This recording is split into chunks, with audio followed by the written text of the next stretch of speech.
ثانميرث يدوسم تمليليث بوسقي تمليليث يرنزال ماس طاهر جاود ذا نازورا مقران ذا نغماسا مقران يكثر في ثودر زديهن يكثر في ثوثوث يكثر في ثللي بومذان القدر بومذان أما دي ثمورثيس أما دي دونيث مرة طاهر جاود يتوانا دي 93 مكي زرام لوانين رفراث يروح هكني أطاس تيرقي وين يسوي تي صوبارة ويصوبارة دي السفارة ثلاث غاسكني يروح مزين يجي سيس داغني تيوجيلي غاسكني يروح مزين أطاس يديجا يجي ونو قروج ذا مقران أقروج أما ذي ثيرا أما ذي تكتيوي أما كيسقارن أفوذ إكزمري ذي سعون ذاني وكنا ديني ثم غلينس وتقابل وذي قابل تسويحني. Et Monsieur Tahar Djaoud, il était journaliste écrivain. Il a lutté de toutes ses forces pour la démocratie, pour la liberté et pour la pluralité et pour la liberté d'expression. On est au mois de mai, c'est le mois où on rend hommage à la liberté de la presse et à tous les journalistes du monde, notamment les journalistes assassinés, les journalistes emprisonnés, harcelés. Et la liste est longue à travers le monde. La presse algérienne a payé un lourd tribut. Plus de 80 journalistes assassinés pendant la décennie noire, les années 90, les années où l'Algérie a subi un terrorisme féroce. Je ne sais pas si le terrorisme est par excellence féroce. Et c'est une famille, la famille de la presse a payé beaucoup. Donc a donné beaucoup aussi. La pluralité, il y a beaucoup de journaux qui ont vu le jour avant que Tahar Djaoud ne soit assassiné. Et aussi, il y a un journal qui s'appelle Rupture. Il est parmi les fondateurs de ce journal.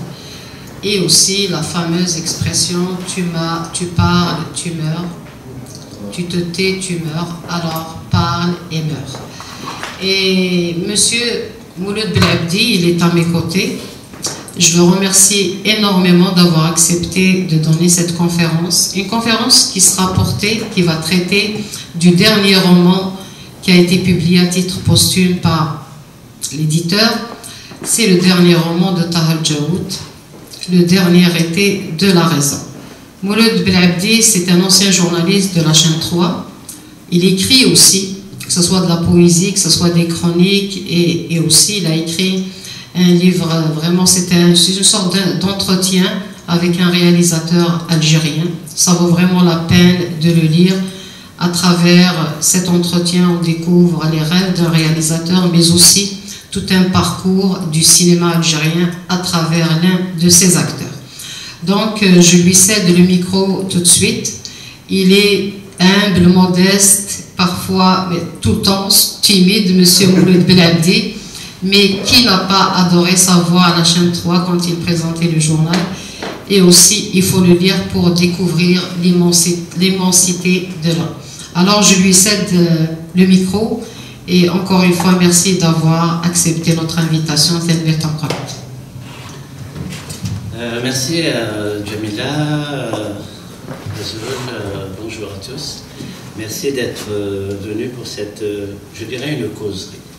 Une causerie autour du dernier roman de Tahar Djaoud, un roman posthume, puisqu'il a été publié après sa mort en 1999. Alors, il y a un certain nombre de mises au point que j'aimerais faire avant de commencer. La première, c'est que quand mon ami Jamila m'avait demandé de donner cette conférence sur Tahar Djaoud, sur son dernier livre posthume, j'avais hésité un peu parce que je me disais qu'est-ce que je vais dire de plus que ce qui a été dit dans les journaux et même dans des revues universitaires, puisqu'il y a eu énormément d'études sur l'œuvre de Tahar Djaoud.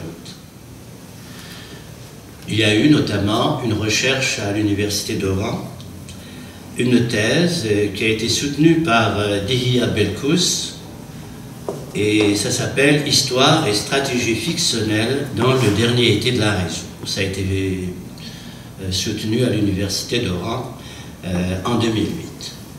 Il y a eu aussi des articles universitaires dans de nombreuses revues qui ne sont pas publiques, dans le sens où elles sont réservées à un public spécialisé.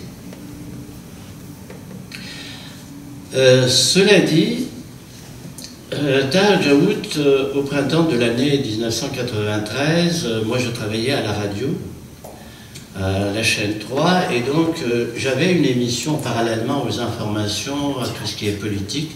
J'avais une émission qui s'appelait Quoi de neuf dans l'édition, et qui traitait de tous les livres qui paraissaient en Algérie, et même en France, mais qui traitait directement ou indirectement de tout ce qui concerne l'Algérie. Alors, à un moment donné, j'avais envie d'inviter Taha Djaout à cette émission. Et au printemps de l'année 93, je l'avais croisée à la rue Guidouche, Mourad, l'une des plus fréquentées de la capitale algérienne, lieu très fréquenté par les étudiants, les intellectuels à 2 pas de l'université d'Alger. J'allais vers la Grande Poste et lui remonter la rue des Douches-Mourad, la démarche tranquille et toujours avec son sourire qu'on lui connaissait. Nous nous sommes salués, je lui avais proposé sur le champ de participer à cette émission de la radio Chaîne 3, la plus avant-gardiste à l'époque, puisque la radio à cette époque était très, très en avance par rapport à ce qui se passait dans la société, et elle mettait en avant les grandes interrogations qui secouaient la société algérienne. Taha, à cette époque, avait des problèmes de mécanique avec sa vieille voiture qu'il devait réparer. Il avait donné son accord de principe et l'on devait se rappeler dans les prochains jours. Malheureusement, il n'y a eu jamais de rappel. Le 26 mai, j'apprends à la rédaction de la chaîne 3 l'effroyable nouvelle que vous connaissez. Alors, pour celles et ceux qui ne connaissent pas Taha Djaout, il est utile de faire ici, ne fût-ce que brièvement, une courte incursion dans sa biographie. Taha Djaout a vu le jour le 11 janvier 1954 à Oulkhou, près d'Asfoun, une région située sur la côte maritime de la Grande Kabylie.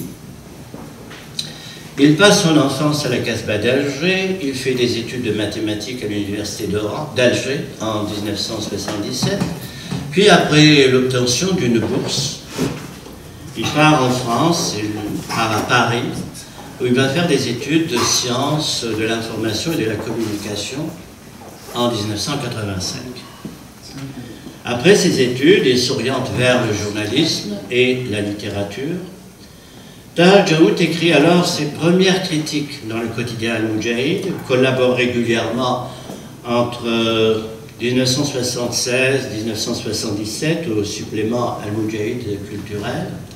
Al-Moudjahid était le seul journal à l'époque, le seul journal francophone, et la plupart des journalistes qui écrivent en français étaient à Al-Moudjahid. Et ses chroniques, les chroniques de Taha, étaient très très suivies. De 1980 à 1984, nous le trouvons responsable de la rubrique culturelle de l'hebdomadaire Algérie Actualité. Il y publie de nombreux articles sur des peintres comme Bayard, Mohamed Rada, Denis Martinez, Hamid Tebouchi aussi, le poète qu'il avait connu à l'université.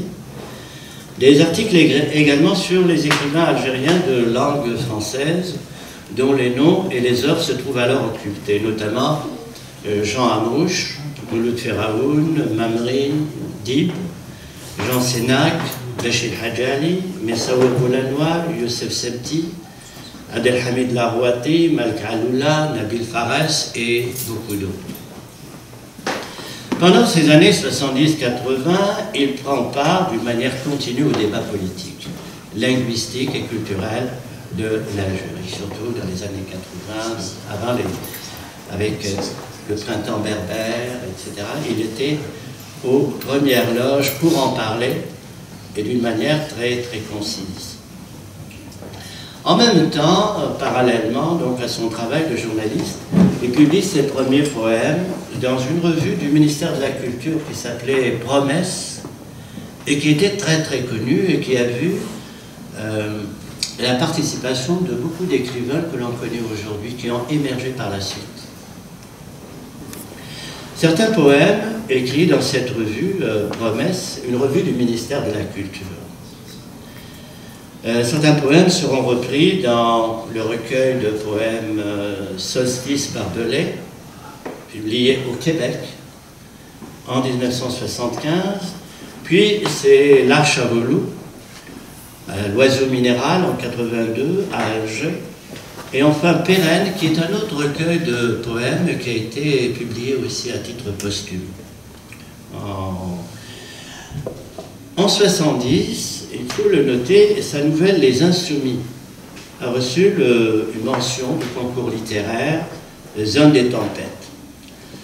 Alors, après la poésie, il commence à se lancer dans le roman, dans les œuvres dures. Et son premier livre, c'est L'Exproprié, écrit sous forme de prose poétique en 81. Suivra après un recueil de nouvelles, Les Raies de l'Oiseleur, en 84. Mais c'est véritablement, et tous les chercheurs s'accordent là-dessus, c'est avec Les Chercheurs d'os, deuxième roman de l'auteur, écrit sous forme poétique, que la voix originale de l'écrivain se fait connaître. L'Invention du désert, publié en 87, est un long poème qui met en scène le moine soldat Ibn Tumut. Et enfin, le dernier roman de Taha Djaout, Les Vigiles, paru en 1991, est écrit et publié dans l'urgence des années noires. Ce sont d'ailleurs ces événements nationaux et internationaux qui vont le mener sur la voie des chroniques politiques. Parce qu'auparavant, Taha Djaout va s'intéresser surtout à l'écriture, aux écrivains, à tout ce qui concerne l'art en général. Mais avec les événements politiques qui vont petit à petit secouer la société algérienne, il va être interpellé par ces événements et il va commencer à parler lui aussi, toujours dans le domaine littéraire ou journalistique, mais d'une manière politique. Le livre Les Vigiles, le roman, peut-être juste le signaler comme ça, il devait être mis en scène, devait sortir comme film. Et si je ne me trompe pas, c'est un réalisateur tunisien qui devait le tourner, mais je n'ai pas eu de nouvelles depuis. Je ne suis pas au courant de la suite qui a été donnée à ce projet. En 1985, Taha Djaout reçoit une bourse pour poursuivre à Paris, je le disais, des études de journalisme. En 1992, je saute un peu les étapes parce que bon, on peut pas, ça va être trop long si vraiment on prend d'une manière linéaire la vie créative de Taha Djaout. Donc en 1992, il quitte Algérie Actualité pour fonder avec quelques-uns de ses compagnons le journal Rupture. Rupture au pluriel. Alors le premier numéro paraît le 16 janvier 1993. Mais il a été, cette même année 1993, grièvement blessé dans un attentat le 26 mai. Il y avait déjà un numéro qui était prêt, un numéro de Rupture, et il préparait le numéro 22 à l'époque. Et il meurt le 2 juin, et il repose aujourd'hui dans son village natal d'Ouro. Le dernier été de la raison. Lui, il sera édité, comme je le disais, à titre posthume, puisque l'écrivain et journaliste succombe le 2 juin 1993, après 7 jours de coma profond dû à cet attentat perpétrée contre lui le 26 mai devant l'immeuble où il habitait à Bainem, dans la banlieue ouest d'Alger. C'est donc de ce roman, le dernier héritier de la raison, dont nous allons parler aujourd'hui. Alors j'ai évoqué les œuvres de Tahar Djaoud, et ce dernier roman, le dernier héritier de la raison, nous les découvrons en 1999. Tahar est mort depuis 6 ans déjà. Le titre est tiré d'un de ses chapitres. Ce fut l'éditeur lui-même qui le lui donna. Djaoud n'en a pas eu le temps puisqu'il est décédé de ses blessures le 2 juin 1993. Alors c'est la note de l'éditeur. سمحي لي مس مولد بلعبتي دقيقة أثناء دقيقة يسد وشني مس زداك مولود يسعى من بالونس ثورة ديال الأولمبيا يبغى كان ديني والوال ما مولاش غيدي سا ديرونج با خاطر يخمد يوتاغوش ثورة نتايف كي يسازال طاهر دجاود هيا مس زداك مولود أروح خاطر القاضي يروح سي تكنيك سمحي لي أروح المولود نكايكر نكايكر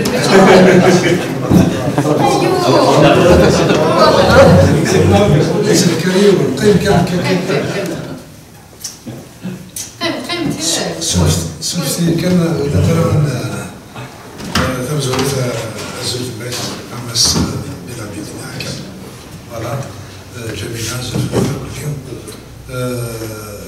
الى قراني يتسمع ولا il était vraiment dedans mais sur le كان دونك راح اخذ مع لا بالونس الاولمبيا يتراجعون دونك وكرهت كان كشمت juste puisqu'il s'agit d'un grand homme, un grand journaliste, Tahar Djaoud. Donc ça mérite le détour. Voilà. Donc c'est pour le Coran. ما حضرها كاكينيت مشان فيها نسميو وي هذا صار شويه يتملي لي نمتي كذاكي خاطر يبدا لنا طاهر دجاود أمي كذاك يموت نسلغدا فلانا إلا قرا بنادم أثني يتسو إلا خصيا هذا غادي تنسمي كثاي خاطر هذا لو كان ولاش يركزنا أمي كذاكي هذا الساكين قلق ونتيلي راه ولاد البنية فوالا ألور طاهر دجاود إلا خصيا هذا أمن تسام أمي نغمسنا يتواضرن دي سوايتني دي ثليتني لو كرون تيروريزم اللي تسويتني الى قصير غادي تسمي كثاي الشوين لاني مثلا كاين لاني يركز النظام اما مولود بلابيد يغدي تساكن كان ابقى سيار لا يوكل ونتسير غادي يهدان خاطر انا كني ران دي لا ديسينينيو يجد لي سكيل ذيك نعطس خاصو تنهضر راه مي لا تقول لنا ولا ونيني عثاني ميرتنون كاين طاهر دجاود ورسينا غير كاكي محسوب مي ولا زريغه شو يخدم غير خير بون قالنا الدنيا غير تكون غير لي شارشور دوز غير لي فيجيل قرا ريبتير لو جورنال ريبتير خاصة كني وريا طلع راه طاس الناس دغانو من تسيلي لا ريبتير ميرني مي مالوريزمون فانتا تيركا مخالفة دونك تجميل تسخدم غي طاهر دجاود كسرتي مسلايني نس يورا سترومي ترى غادي داز قبيليت دونك ني غاس ما تسوسن ضات تمثل ما تمسلاي ضات تمثل ينيد ما تسوسن ضات تمثل ما تمسلاي ضات تمثل يمين الموت تمثل ينيد كي قرحان تمثل فوالا دونك كي تدري على تقبيليت سي ان اوماج تجميت ينغمسنا الكل يوم هاكو دي مغرسن يموتن دي سوايت النير كل يوم جالس لنا نكسار تصيب دوكالي ود دي نغمسن دن دي سوايت النير واشور بالغزليم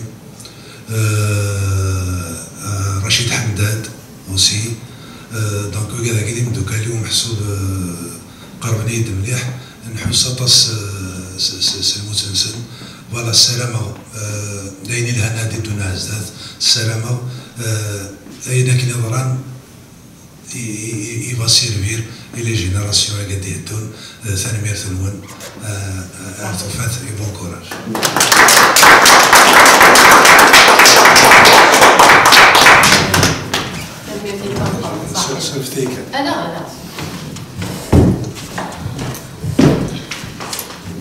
بكتوالم بالديراكتي واعر هي تنمية مؤسس داك مولود ولا تكتشيني دا مزورة مقران سوازاليك نسالة مطاس ينازور دي بليازن خاطر مورث أيدو دو يسعين علي مديازن باش يتمورث تنمية تمقران هي دلوغا ثورا الماس مولود بالعبدي ما فغادا كيتسميك تيصاني تيوض voir le dernier été de la raison de Seramen Sanchuel et Aqal de Seramen. Alors, on reprend, et merci beaucoup pour ce témoignage aussi. Alors, on parlait donc du dernier livre publié à titre posthume, et je disais que le titre avait été choisi par l'éditeur. Il le dit d'ailleurs dans sa note en début d'ouvrage.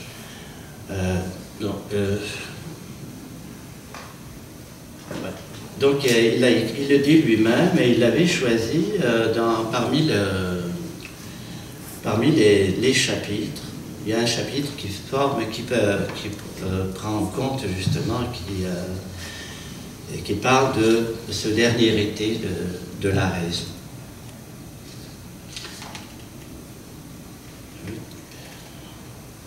Alors, le roman lui-même, il dénonce l'aboutissement d'un travail en amont des frères musulmans en Algérie, à travers l'histoire d'un homme simple qui s'appelle Boualem Yekel. C'est un libraire, il est marié à une femme, Soraya, et tous deux sont parents de 2 enfants. Boualem est spectateur, d'où son nom Yekel. Yekel qui signifie en kabyle celui qui s'éveille ou celui qui se lève, exprimant ainsi le projet premier de l'œuvre. Boualem est le personnage central du récit. Il demeure le point essentiel puisqu'il se définit et définit les autres personnages à travers les rapports qu'il entretient avec eux et avec les événements. Libraire, il n'a plus aucun client et personne n'ose s'aventurer dans sa librairie aux abords de laquelle des gamins lui jettent des pierres.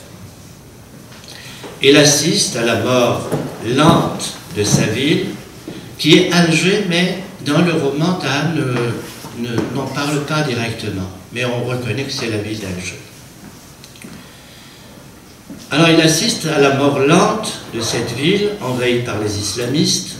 Sa femme et ses enfants, gagnés au fanatisme de l'ordre nouveau, lui ont reproché de ne pas faire la prière. Et sa fille Kenza, dont il garde les souvenirs d'innocence, le réprimande. Il vit seul, paria, faisant partie de cette minorité, pourchassée par les brigades islamistes, et survit au chaos de sa librairie désertée par les clients. Alors j'ai un extrait à ce propos dans le livre. Boualem Yekel sort de sa librairie juste pour se dégourdir les jambes et jeter un coup d'œil sur l'extérieur. Il n'a pas eu de toute la journée le moindre client ou la moindre visite. Alors il reste cloîtré dans sa librairie. Boualem lui-même, épargné jusqu'ici, trouve son œuvre et son travail mis à néant lorsque sa librairie, on le voit à la fin du roman, elle est mise sous scellé. La nouvelle tombe comme un coup près, puisque la phrase est détachée et placée entre 2 périodes, formant à elle seule le paragraphe. Donc la librairie a été fermée. À travers le personnage de Boualem Yekel, Djaoud révèle son inquiétude quant à l'avenir de son pays. Est-il alors le double de l'auteur dans sa lutte incessante contre cette peur? C'est une question à se poser. Il y a en effet des points de similitude nette entre l'auteur et son personnage. Il n'a jamais cessé, à travers ses romans, ses poèmes, ses articles, de dénoncer le fanatisme. Autre personnage dans ce roman, les frères vigilants, que l'on retrouve désignés par deux lettres, deux initiales, F-V, les frères vigilants. C'est une expression par laquelle l'auteur désigne les intégristes islamistes. Ce sont des individus décrits comme étant agressifs, extrémistes. Ils sont hostiles à tout ce qui peut référer à la liberté, la démocratie ou la République. Ces nouveaux législateurs, c'est un mot utilisé par Djaoud dans le roman, ces nouveaux législateurs n'ont laissé aucune place pour les espaces de liberté. Ils ont utilisé le texte sacré et la religion pour rétrécir les libertés de la société afin d'asseoir leur supériorité. Ces frères vigilants sont comme dans un western, écrit Tahar, d'un western d'un genre nouveau, où ils jouent à collectionner le maximum de scalps de mécréants et de contrevenants aux lois de Dieu. Les autres personnages du roman sont secondaires. Ali El-Bouliga, fidèle ami et compagnon de Boualem, c'est un ancien musicien. Il jouait de la mandoline dans un orchestre de musique populaire. Il a été contraint d'arrêter la musique à cause de l'ordre nouveau qui règne désormais dans le pays.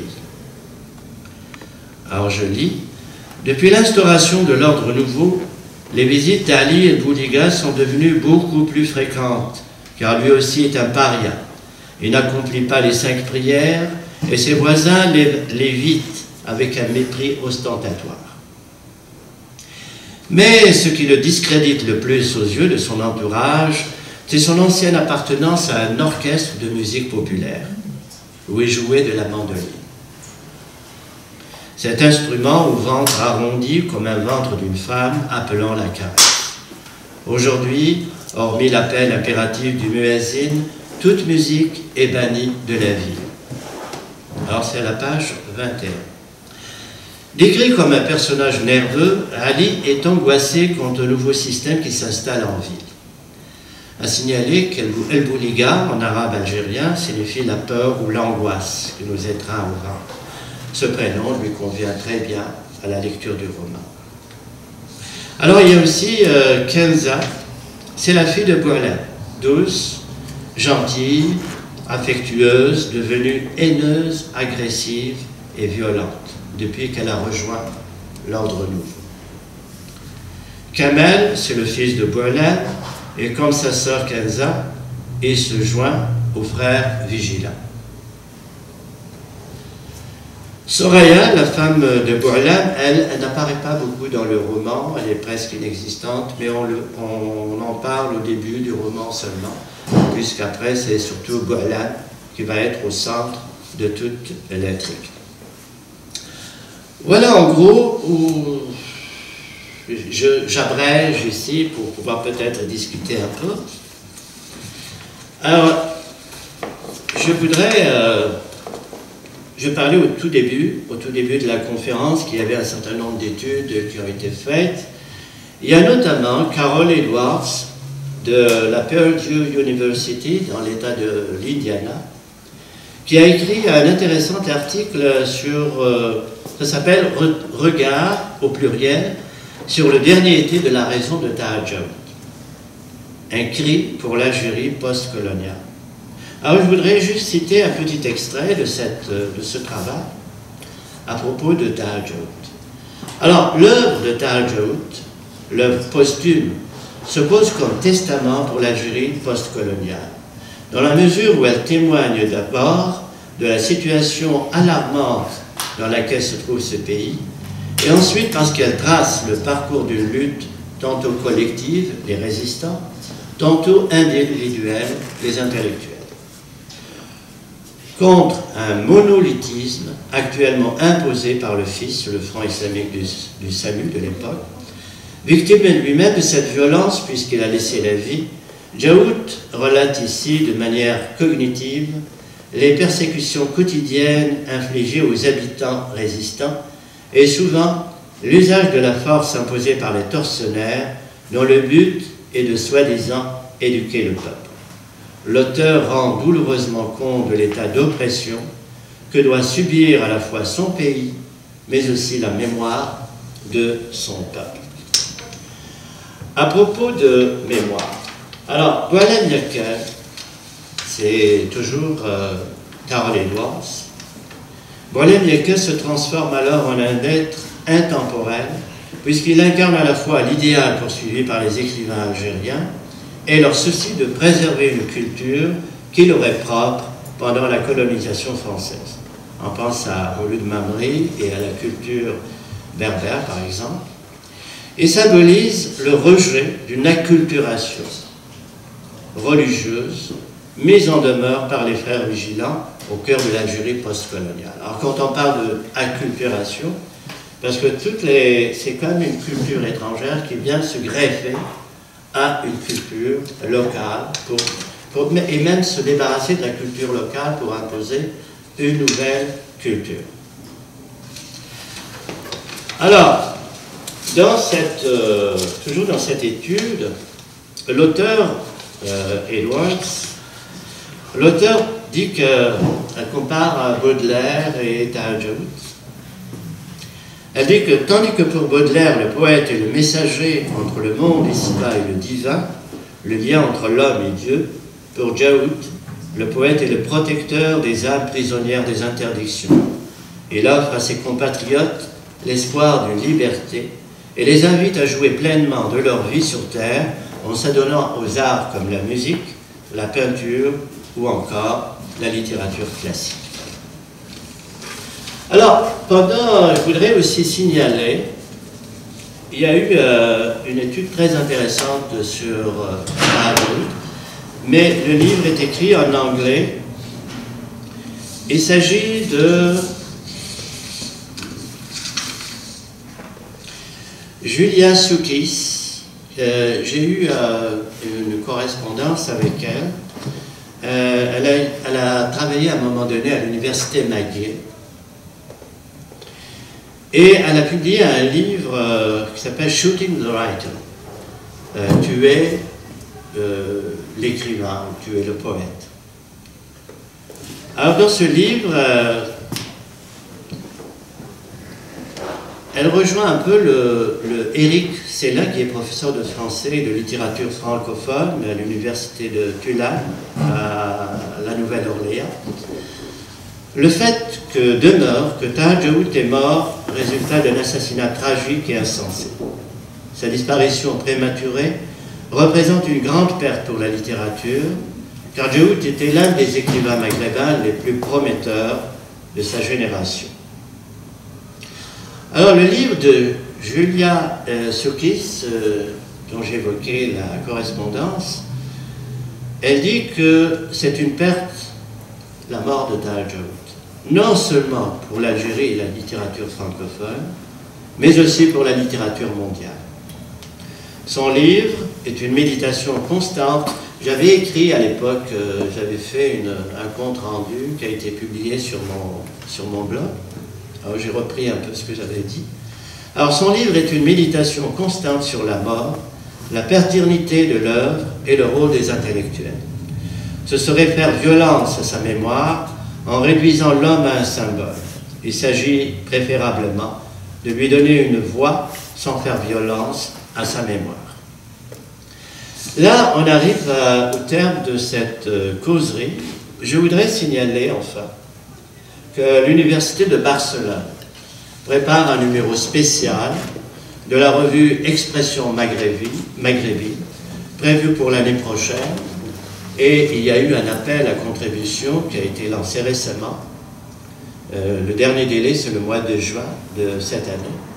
Alors, les intellectuels, les chercheurs qui s'intéressent à l'œuvre de Tahar Djaoud et à sa personne, donc sont invités à évoquer Tahar Djaoud et son parcours.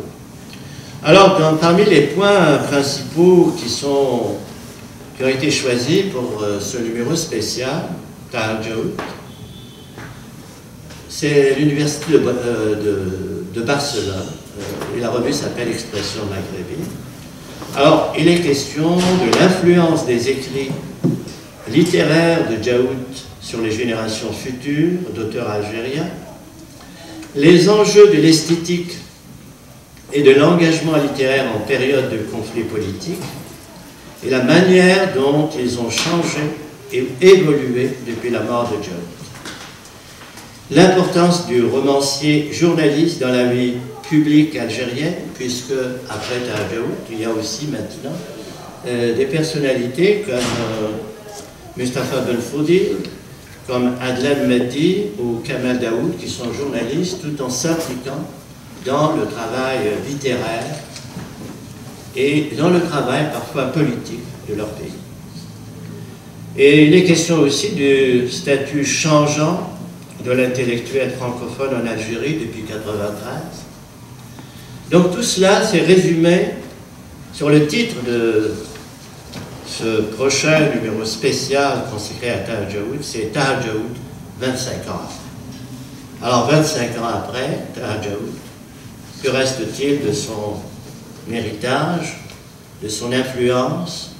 Qu'est-ce qu'il devient aujourd'hui dans la mémoire collective algérienne, parmi les universitaires? Ce sont autant de questions qui méritent qu'on s'y attarde. Voilà, je vous remercie et s'il y a des questions, je vous répondrai dans la mesure du possible.